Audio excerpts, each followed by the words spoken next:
भगवान शिव के क्रोध से हुआ काल भैरव का जन्म। भगवान शिव जी के क्रोध स्वरूप को काल भैरव माना जाता है। कालाष्टमी के दिन भगवान शिव जी के काल भैरव स्वरूप की पूजा उपासना की जाती है।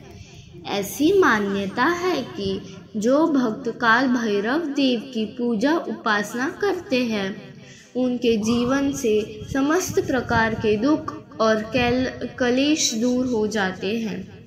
साथ ही जीवन में यश और कीर्ति का आगमन होता है। आइए जानते हैं कि काल भैरव कौन है। काल भैरव देव की उत्पत्ति की कथा। पुराणों के अनुसार एक बार देवताओं ने ब्रह्मादेव और विष्णु जी से पूछा है, जगत के रचयिता और पालनहार कृपा कर बताएं कि ब्रह्मांड में सबसे श्रेष्ठ कौन है। देवताओं के इस सवाल से ब्रह्मा और विष्णु जी में श्रेष्ठ साबित करने की होड़ लग गई। इसके बाद सभी देवतागण ब्रह्मा और विष्णु जी सहित कैलाश पहुँचे और भगवान भोलेनाथ से यह सवाल पूछा, हे देवों के देव महादेव, आप ही बताइए ब्रह्मांड में सबसे श्रेष्ठ कौन है। देवताओं के इस सवाल पर तत्क्षण भगवान शिव जी के तेजोमय और कांतिमय शरीर से ज्योति कुंज निकली जो नभ और पाताल की दिशा में बढ़ रही थी।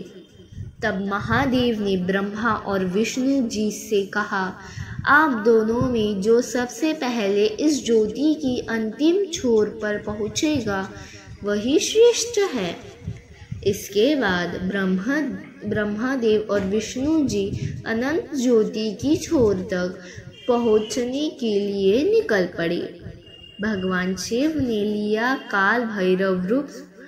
कुछ समय बाद ब्रह्मा और विष्णु जी लौट आए तो शिव जी ने उनसे पूछा, हे देव, क्या आपको अंतिम छोर प्राप्त हुआ।